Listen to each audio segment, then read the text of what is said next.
Yeah, yeah, yeah, yeah. This the Brad and Memory Show. Yeah, this the Brad and Memory Show. Yeah, this the Brad and Memory Show. Yeah, this the Brad and Memory Show. In the field with my dogs, like the Sixers, we gon' ball. Wake up early in the morning, tune in anytime at all. Hard time, all season, don't believe in off seasons. Watch the Phillies, watch the Flyers, and the Eagles on the weekends, yeah. This is not your ordinary radio show. Ain't just talking sports, we be talking about the culture. All across the globe, anything you wanna cover. This is for the fans, no room for our front runners. This the Brad and Memory Show. Yeah, this the Brad and Memory Show. Yeah, this the Brad and Memory Show. Yeah, this the Brad and Memory Show. Yeah, yeah. You know the vibes.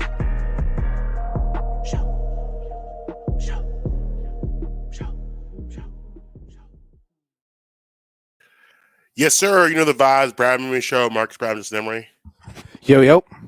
And it is here. Yes, we have playing games today. We have playing games tomorrow. The playoffs are here. They officially get underway this weekend. I mean, we're going to dive into the Sixers, obviously, but there's a lot of matchups around the league I'm really looking forward to. Just a spitball. I'm really looking forward to that Kings Warriors matchup out in the West. I think that obviously there are a lot of people are thinking that the Warriors are going to do what the Warriors do and be successful in the playoffs, and that very much be the case. I do think people are underestimating the Kings team a little bit. I think what happens is, you know, in this ESPN FS1 world we live in, these teams like the Sacramento Kings go on the radar because they're not talked about as much as the Lakers or the Warriors or the Celtics or teams like that. But this Kings team has been really good all year.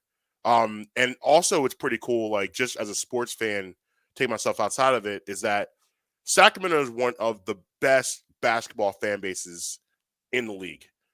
They've been a really bad team for very long, so no one's got to see that. But it's going to be wild, those games in Sacramento. A picture, I mean, if you're from Philadelphia, how it felt last fall when playoff baseball returned to Citizens Bank Park. It's going to be a very similar atmosphere as that. I mean, they haven't been good. I mean, you remember those teams in the 2000s, the Chris Webber, Peter Stojakovic, Hideo Turkoglu, Mike Bibby, White Chocolate, Vlade Divac, those teams. That's the last time they've really been relevant in the NBA. But yeah, this team's pretty good. De'Aaron Fox having a great year. Sabonis obviously is the double machine. Kevin Huerter, who killed the Sixers in Game 7 a couple years ago, you remember, against the Hawks. He's out there too now. They got a good shot to win that series. Another great series is Suns Clippers, which is just, to me, I think of both rounds, I think that's the most interesting series of the first round of the playoffs. Just for the fact that you have two teams that I can easily see in the NBA Finals. I know Paul George is hurt right now, but it seems like he may make his way back at some point in the first round. Kawhi Leonard is back to being Kawhi Leonard, which is, you know, obviously great for the Clippers. I think Westbrook has actually been a really good fit out there for them. They figured out something with him. You know, you got, you know, the role players, you got the Bones Highlands and, you know, Nick Batum's, like they're a good squad out there. And, you know, the Clippers Suns gonna be fun. And the Suns, since they've acquired Kevin Durant, they're undefeated. However, you know, with Kevin Durant over the past couple of years, you just worry about his ability to stay healthy. But when he is healthy, obviously, Easy Money Sniper is one of the top 2-3 players in the league. Pairing him with Devin Booker, Chris Paul, DeAndre Ayton. I mean, they got a squad out there. Now their depth took a hit with that, with that trade, especially losing. I think Miles Bridges was a huge loss for them. You know, and we're gonna actually get to know Miles Bridges a lot in the next couple weeks with Sixers playing the Nets. But yeah, it's gonna be a really good series. That's gonna be a hard hitting action back. Probably the best opening series. Maybe Knicks Cavs might give you that, but like out of two teams that I could see being in the finals, I think the Suns Clippers is the best matchup of all the rounds. Eastern Conference, I just mentioned the Knicks Cavs. That'll be interesting. You got the Mitchell factor. Donovan Mitchell, who wanted to be a New York Knick, basically had his bags packed, thought he was heading to New York. Last second, things swerved. They go sign Jalen Brunson, who, also wanted to be a Knick. The connection with his father, Rick Brunson, who played at Temple. That whole back and forth, and the idea that if Donovan Mitchell's able to lead his team to a victory over his childhood team, that's always interesting. What are the Knicks? Like, are they actually a good team? Are they not? Will Julius Randle actually show up in the playoffs? I mean, for me, I have always thought Julius Randle's game is a little goofy. I think he's, he, until proven differently, I think he's a regular season superstar. I don't know if he's a superstar in the playoffs, but we're gonna find out. We're gonna see. I think he's an easier guy to guard just for the fact that like he literally has no right hand, and if he goes right, he's pulling up. He can't drive to the basket off his right hand. So we'll see. But then RJ Barrett, will he step up? Will he be something? Is Jalen Brunson ready to carry the load of being the guy on a team last year? Went to the Western Conference Finals with Luka Doncic. The Dallas Mavericks surely missed Jalen Brunson this year, but is he ready to step up and be the guy? So interesting there. If you're a Sixers fan, in this play-in tournament is very interesting because you want the Miami Heat to be that 7th seed. That's got to happen. The reason that's got to happen is because now, do I believe Miami will beat the Celtics? Absolutely not. But I do believe that will be a slugfest. And I do believe even if the Heat go out in 5, it's going to be a physical 5 games. And that matchup of, and we know what Jimmy Butler is capable of when he gets to the playoffs. He's a different Butler. So, you gotta like know that there's probably going to be that Jimmy Butler game where he just wills them to a victory. Now, what I hope is I would love it to go 6, possibly, and then again just be a slugfest.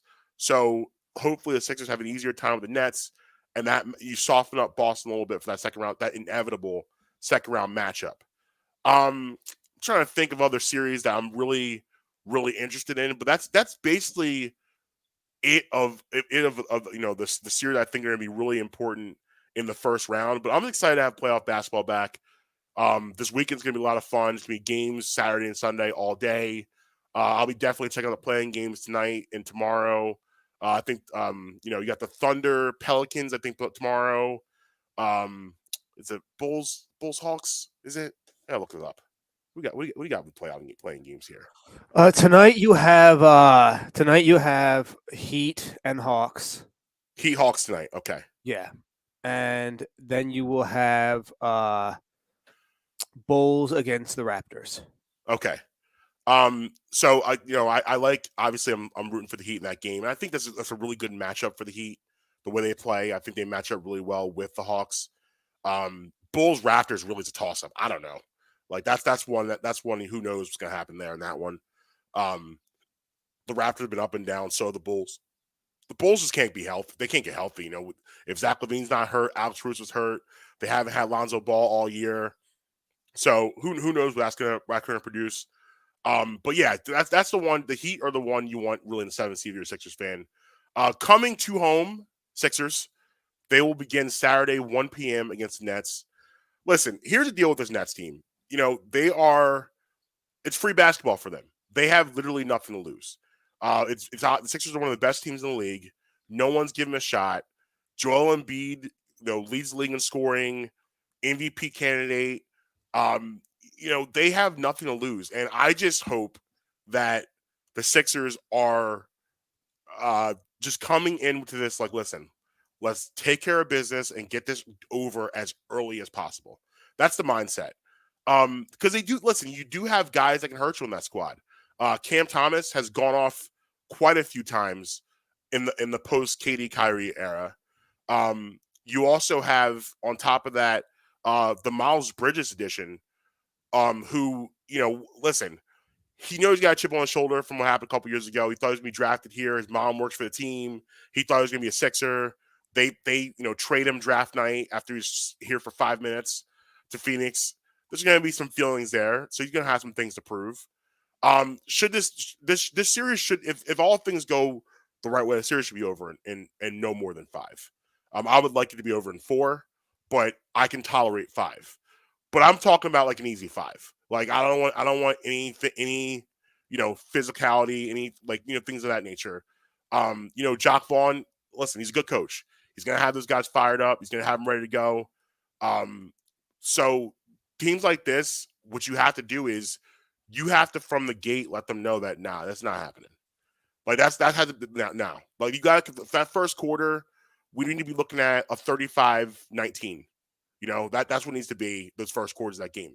Let them know right from the gate, like, that's not happening. We're not going down like that. And also, Wells Fargo fans, what is important for the fan base is to not fast forward this to the second round. We all know it's waiting for the Celtics, but we can't be sitting on our hands those first 2 games. It needs to be a playoff atmosphere. Let these kids know they're in the playoffs. Let the Nets know they've never been there. Sixers right now are a veteran playoff team. The Nets are not. With KD and Kyrie gone, they're not. Miles Bridges has been there. He's played in some big games, but the rest of them really have not. So let them know you're in the playoffs. Don't be sitting on your hands. It shouldn't be a regular season atmosphere on there. But again, I'm excited about, the matchups and the playoffs getting started. Yeah, I'll start with the Sixers. They should not really have any issues with the Nets. Like you, I expect it to be done in 5. It's hard to sweep anybody, so I'm going to go with 5 games just because it's hard to beat the same team 4 teams in a row. Like they're pro players on that team too. Right.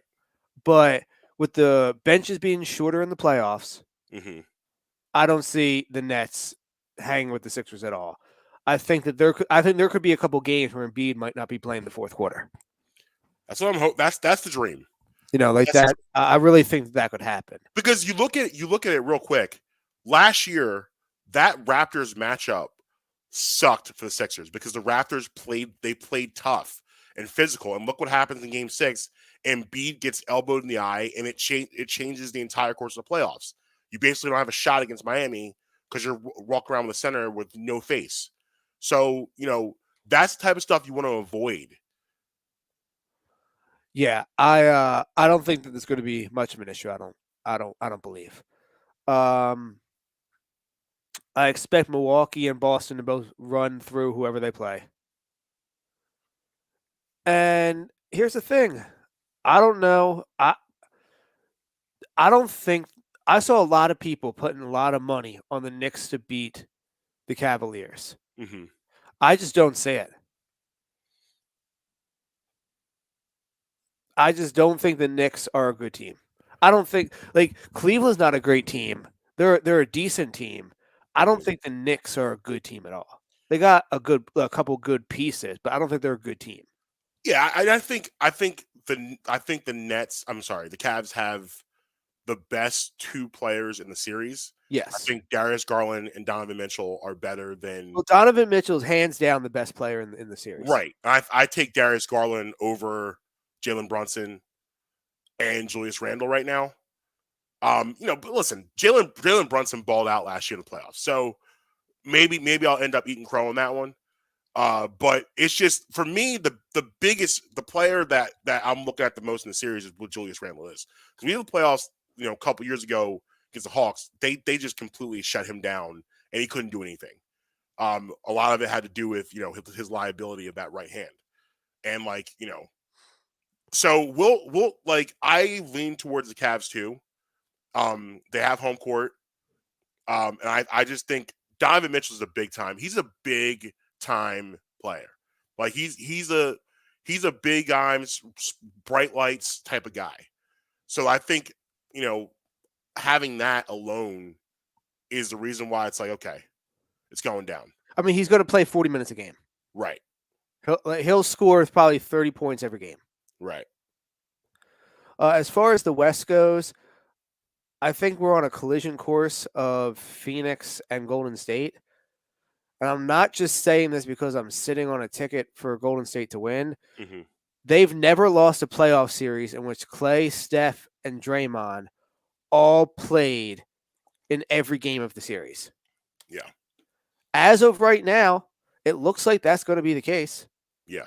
When you get them into a 7-game series, it's tough to slow the Splash Brothers and Draymond, and now Poole and Wiggins is coming back. and I'm sure they have other pieces I can't remember. DiVincenzo's on that team. Yeah.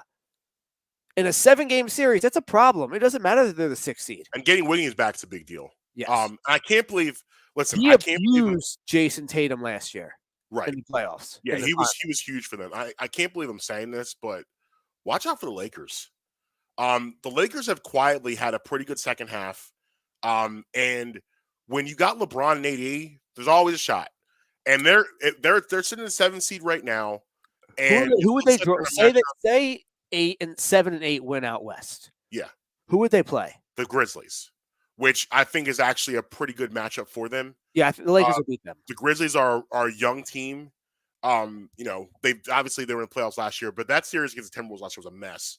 They should have lost that series. And they didn't really give the Warriors much of a matchup in the second round.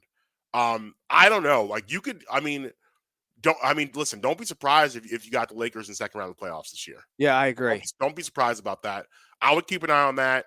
I think their record when LeBron, their record when LeBron and AD were healthy was like, or maybe I'm wrong with that. I'm not going to pull out that stat. I don't know if that's accurate. It's all about street clothes in that series. Yeah, right. I know they were well over 500 when those two were healthy, and like I think the D'Angelo Russell addition is huge for them. I think that was a good pickup. Dennis Schroeder is a dog.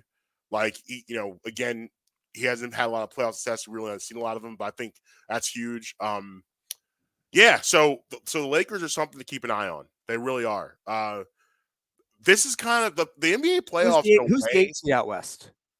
Right now, the 8th seed. Give me 1 second.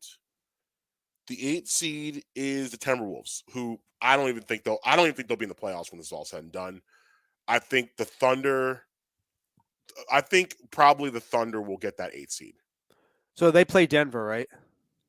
They will play Denver. Yeah. They will play Denver. Yeah, Do you think any team is worried about Denver?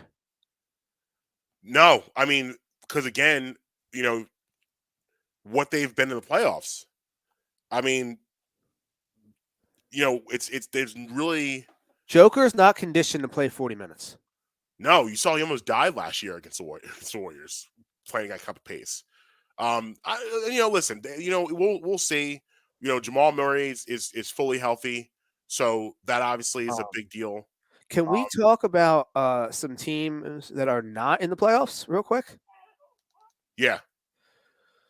The Mavs. Yeah, let's talk about it. This is going to be the first time you're hearing me, and hopefully last time, be critical of Luka Doncic. This was, how I feel about Luka.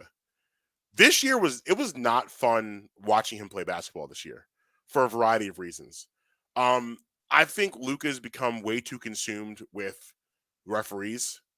I think he's become a whiner and complainer. He complains so after much. Every play, and it's exhausting.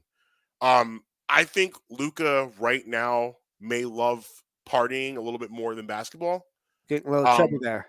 There were times that he was like, it's very hard to get. Like he came into the season in really good shape. He played in that World Basketball Classic, whatever you want to call it, over the summer. But you saw him get like bigger as the season went on, which is a hard thing to do because you're playing so much. So, he had that weird press conference a couple weeks ago saying how he's not having fun. I don't know. It's just one of those things that like this year was exhausting. I think they're like, I know they do those end of season meetings. There's going to have to be a lot of hard conversations with him because, like I said, I think he has the potential to be an all-time great, maybe the greatest, but this was not good. I do think Mark Cuban does hold some responsibility in this also, because I think he hasn't done exactly the best job of surrounding him with great pieces around him. So I think there's a part of that. I don't believe that. Like I think that the Kyrie thing. I think listen. We know how it was last year. How hard it was to get James Harden fitted in here in 3 months. It's a difficult thing to do to bring in anybody and say, okay, you guys play together now. This year was much more seamless with Embiid and Harden because they had an entire offseason, they had a training camp, and you see what happened there. They had some moments last year, but like this year is a cohesive unit. So I have no idea. There was obviously Kyrie Irving apparently skipped the last meeting of the season with a team. Who knows where his head's at, if he's going to resign there. Who knows? Who knows if that actually works together? But I think it's going to definitely have to be some hard conversations with Luka Doncic this offseason from, Cuban, and if Jason Kidd's still the coach. Who knows if he's going to be the guy, but they definitely need to figure that out. Yeah, I think that if Kyrie doesn't resign there, what are you going to do about what happened with that roster? Because it's decimated from that trade. Yeah, I mean, I think from the last, I guess I should say, letting Brunson walk, right, and then did they trade Porzingis or yeah, who did they get back for that? Because that wasn't part of the Kyrie deal, right? That was a separate deal. No, Porzingis got traded to the Wizards. Yeah, but it wasn't a 3-team trade, right? You know what? I don't remember. But the roster, the roster just it's just not good enough. And also too, Tim Hardaway Jr. is a nice piece. Like he's an all right piece, but right. And why I say you need to have hard conversations with Luka Doncic is you got to ask the question: is the way Luka Doncic plays basketball conducive to winning long term? Luka Doncic is a very ball dominant guy. He likes to dribble the shot clock down to a mere second before he makes a decision, or if he's going to pass it, or if he's going to take it himself. And is that going to work with another superstar? Like, is that going to work with some? Because you're going to have to pair him with somebody else, another superstar. Is that going to work? Is that going to be a thing? I don't think it's going to work. The thing is, you can't, you almost like can't put players, or you can't put a superstar on the team. Yeah. You just have to build role players around him just to amplify his game. Right. Kind of like what they did when they won it with Dirk. Like, who was Dirk's running mate? Jason Kidd? Jason Kidd, Jason Terry. But Terry off the bench though. But like he was just surrounded with really good pieces. Right. Yeah, the good defense and what's his name? Chandler. Oh yeah, and who was the crazy guy? Stevenson. Lance Stevenson. Yeah. No. Lance Stevenson. Different. Is it Sean Stevenson? Yeah, that was it. Sean Stevenson. Yeah. Yo, he got arrested like 3 days after the championship. Mm-hmm. And like when they booked him, they were talking to him. He goes, "Guys, I haven't slept since the game." And they just kind of were like, "Oh, well, yeah, all right, well, your behavior makes sense then." Yeah, and listen, there was I joke about that team like for the past couple of years with Luka. There's no D in Dallas. It's the Dallas Mavericks. They don't play any defense at all, and that's not going to work either for a championship team. So yeah, it's a lot to unpack there with that squad. The Pelicans, even though they're in the play-in tournament, their season has been a mess. A lot of that is because Zion Williamson. Is he bust? I know, like we flirted with that conversation before, but I mean, he just can't stay healthy, and a lot of it, I think, the reason why I think he's just too athletic for his own body. I just feel like he's a person that should not be allowed at his size to do the things he does, and his body just can't react properly to because like. We're talking hamstrings and feet. Well, I saw a report today that the biggest issue that the Pelicans have with him is that he has terrible conditioning. Yeah. They say that his condition is not where it needs to be. That makes sense. And that can definitely lead to injuries. Right. I mean, we said that he needs to lose what, 40 pounds, 30 pounds? Yeah, somewhere in there. Definitely. Like he can play at 230. He doesn't need to play at 270. Right. No, I think that's extremely accurate. But I definitely how can you not sign him though? Right. To a max deal. Yeah, because when he's on the court, he's he's a A unicorn. difference maker. Like he's like I was saying, like I had the Pelicans making a deep playoff run this year. And a lot of it was based on that core of McCollum, Ingram, and Williamson. And when he was there, they were different. They were really, really good.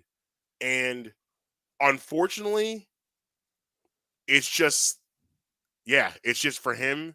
Unfortunately, he just can't stay healthy, and I'm sure it's frustrating for them because this is year 3, I believe, year 3, I believe, and like that's I'm estimating here. That's like 240 games he's eligible to play, and he probably's played like what 50 I'll check right of the now. 240. Like it's not good. Especially when you look at John Moran, on who you passed on for him. Yeah, which would have looked nice, obviously, in New Orleans. So, yeah, I mean, This is the 3rd season. Okay. Yeah. He's actually played in 114 games out of a possible whatever 82 times 3 is. 82 times 3. 246. So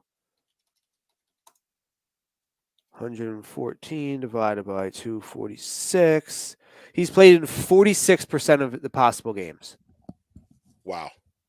So, I mean, it's just not a good look. Not a good look. Not what you want to see. Not what you want to have to deal with.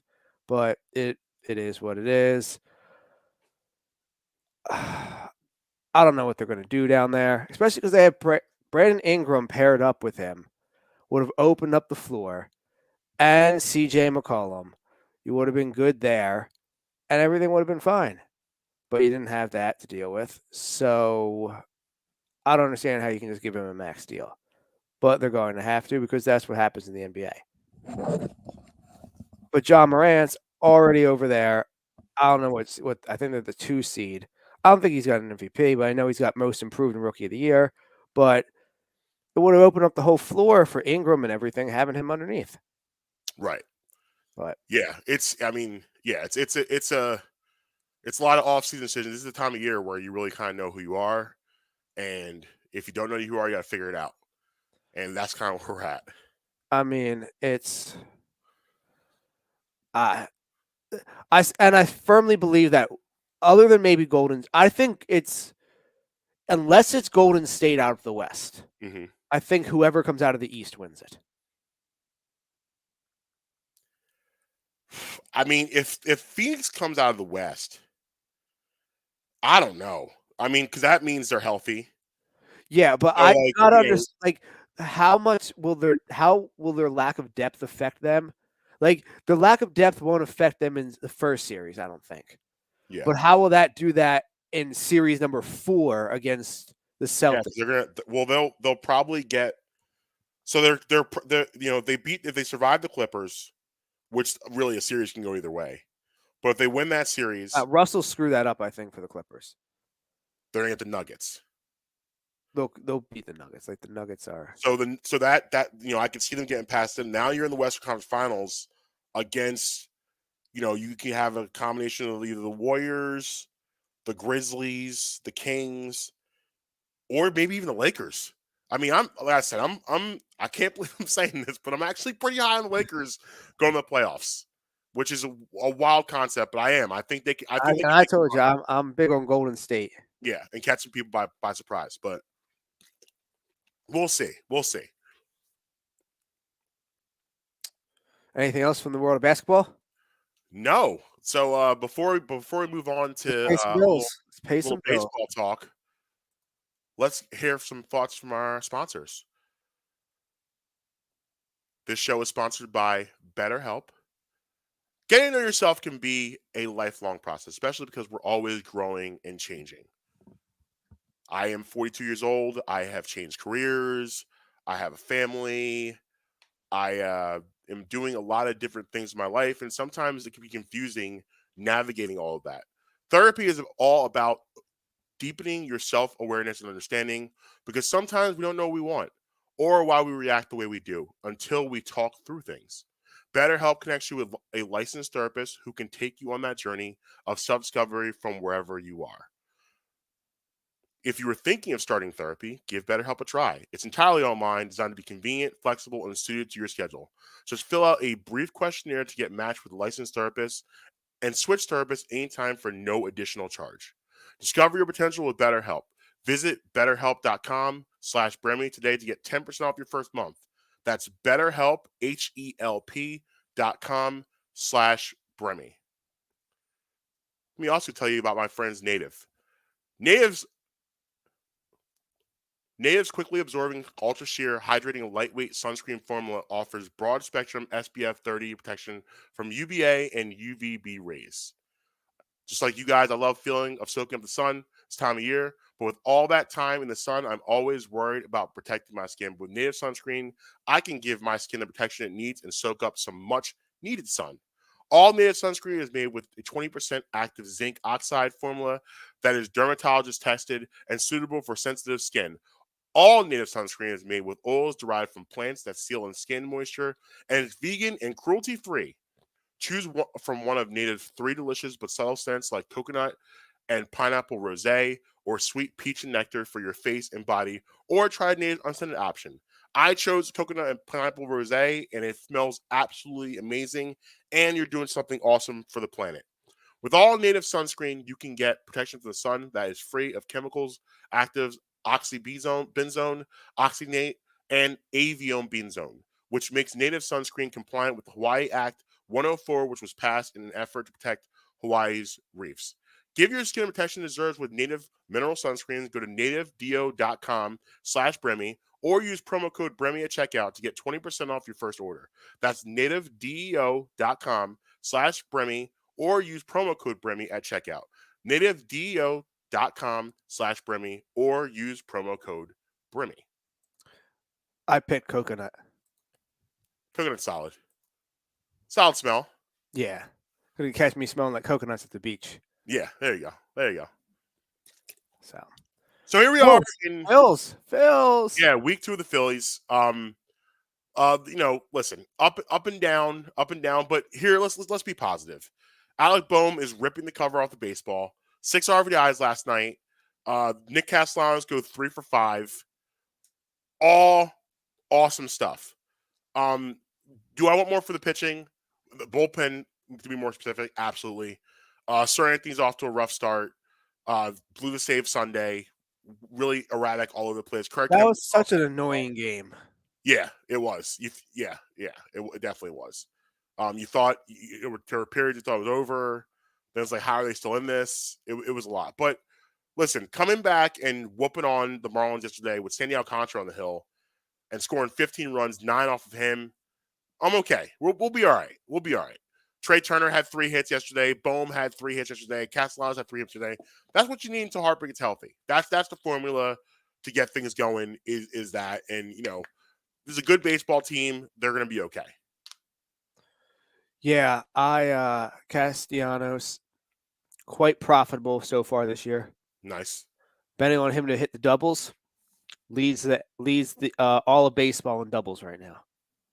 Doubles machine. And that's the Castellanos we thought we were getting last year, as a guy who hits a lot of doubles and daily doubles. Meets a lot of solid college. Nicky doubles.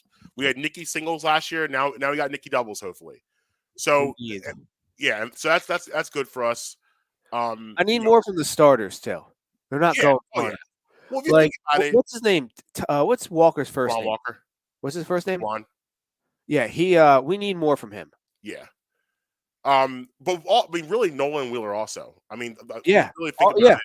I just think like Walker in like Walker just sticks in my mind though. Yeah, because he through the first 2 starts he has 9 walks. Right. Can't have that. No, it's a lot of walks. That's what got Sir Anthony in trouble. Bailey Falter solid so far. Max Strom with a nice outing. He's better than solid because you don't expect any of this from him. Right. So he's had nice outings. So So anything you get from him, in my mind, is a bonus. Right. You got top 5 for us? Yeah, you just got to stay afloat pretty much until Bryce comes back, because that'll this lineup you're already starting to see it's looking real nice, getting real stretched out, as they say. Right. Well, you put an MVP back in the middle there. 1000%. So, but to answer your question, I do. I do All have right. 5. So it's getting warmer out. At least it is down here. I don't know how it is on the mountain, but at least down here it's Crazy, getting but warmer. it's nice. It's nice. Yeah, we're starting to get into the spring. It's Yeah. what's today? April 11th. So Yep. we're now firmly in mid-April and in the throes of spring. Mm-hmm. Well, decided to do a top 5 of the top 5 Rita's water ice flavors. Ooh. So I told you in the pre-show that we may disagree here. We may disagree here. Okay. Okay. And I actually had to go to number 5 on this list. Is not actually something that I like. I had to put it there strictly off of the amount of people I know that it's their favorite flavor. Okay. And that number 5 is coming in at chocolate. Ew. Okay. I'm so out on chocolate water Just ice. ice cream. Just ice cream. I agree with you. It's disgusting. But you would be surprised at the amount of people that I talk to that is their favorite flavor. That's so weird because water ice, the difference between water ice and ice cream is, you're there more for the texture and like the sweetness, where water ice is supposed to be refreshing. Yes. It's supposed to be a refreshing feel to it. And chocolate water ice no, absolutely not. I want something tropical when I'm going water ice. I want to feel like I'm on an island. So number 4, blue raspberry. Okay.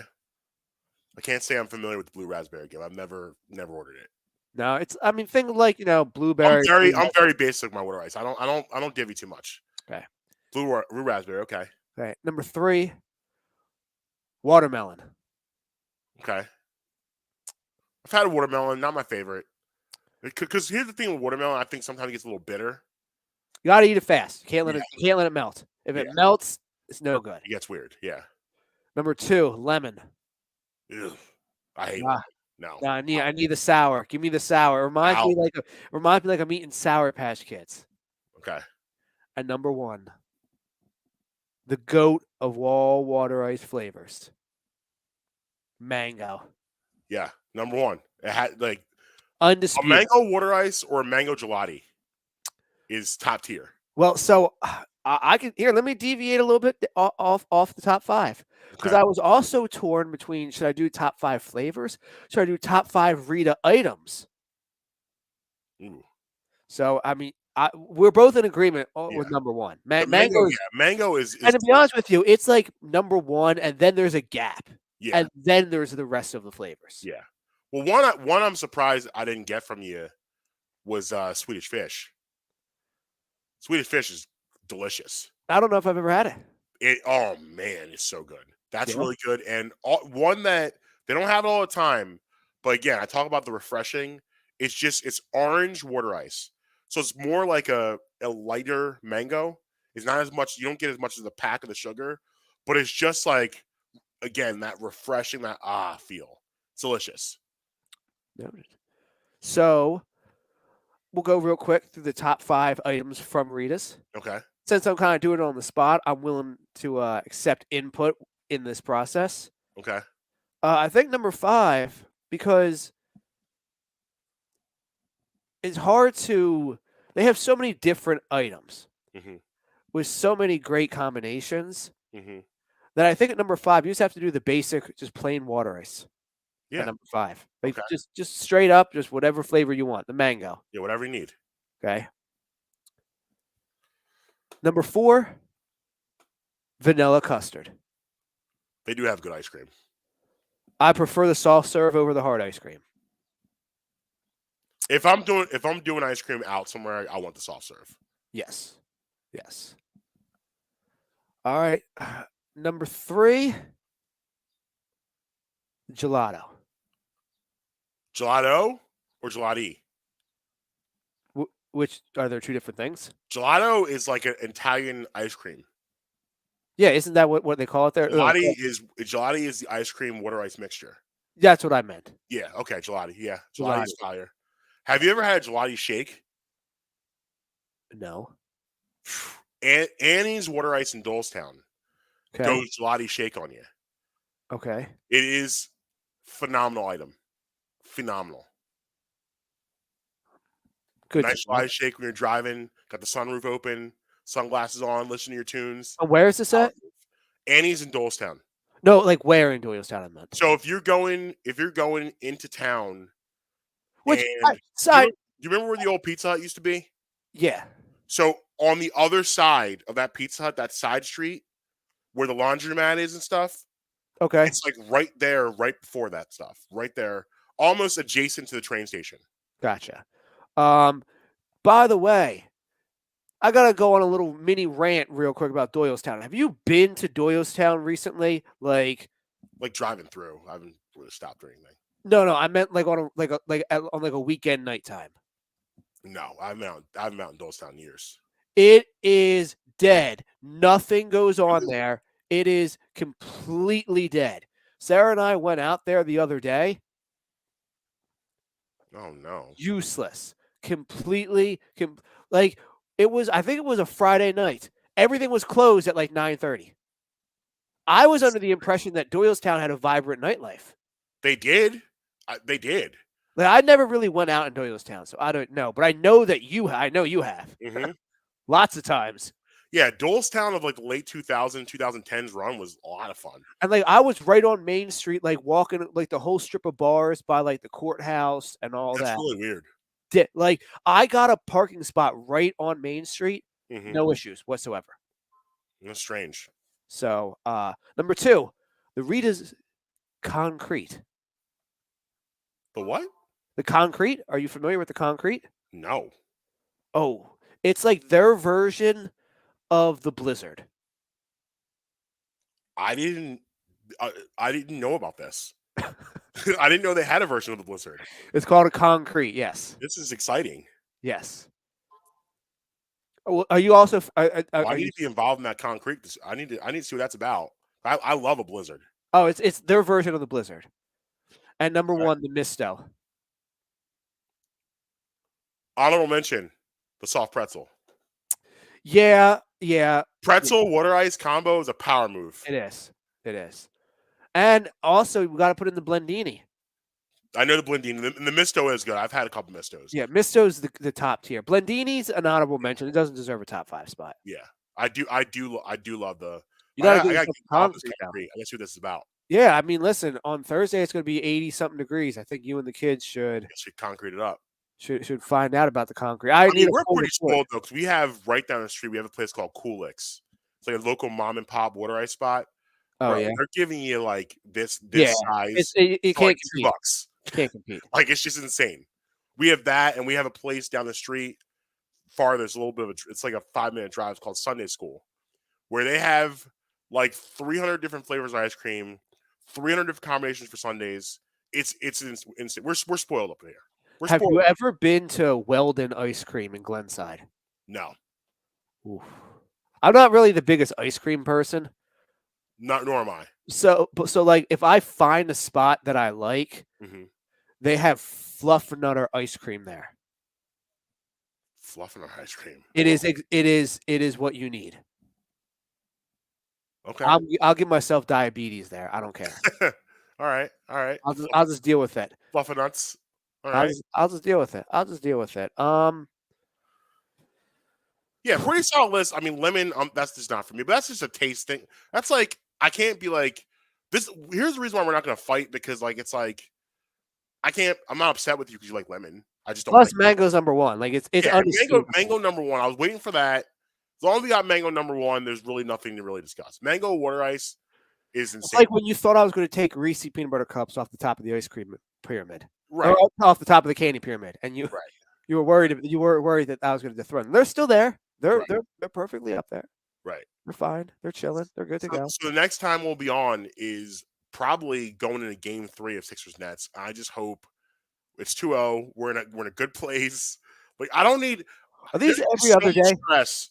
Are these games every other day? Yeah, it's every other day in the playoffs. There's so much stress coming to us with this Boston series. I just need this to be a light watch.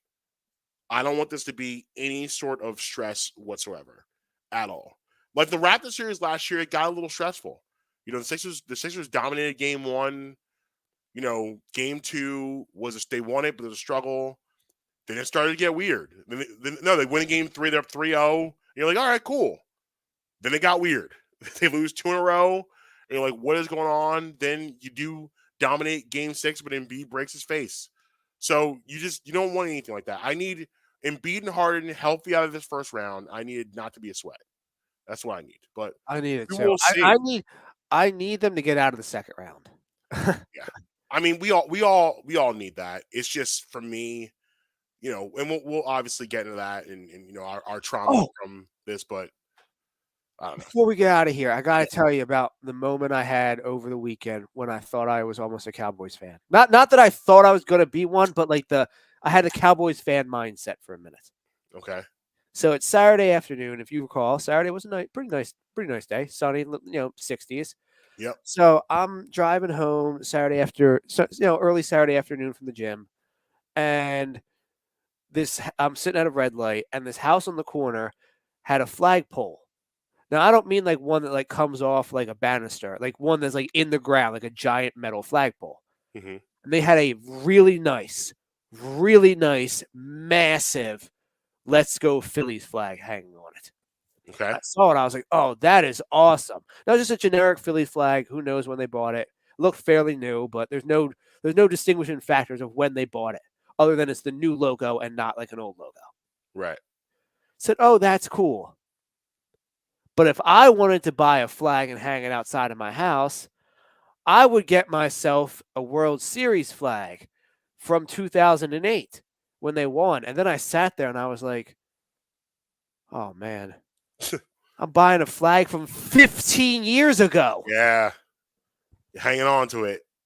That is Cowboys fan mentality. Because I don't buy like league championship gear, like National League championship. I don't buy that. I'm not gonna NFC championship gear. I don't buy that. Like unless you win the chip. Yeah.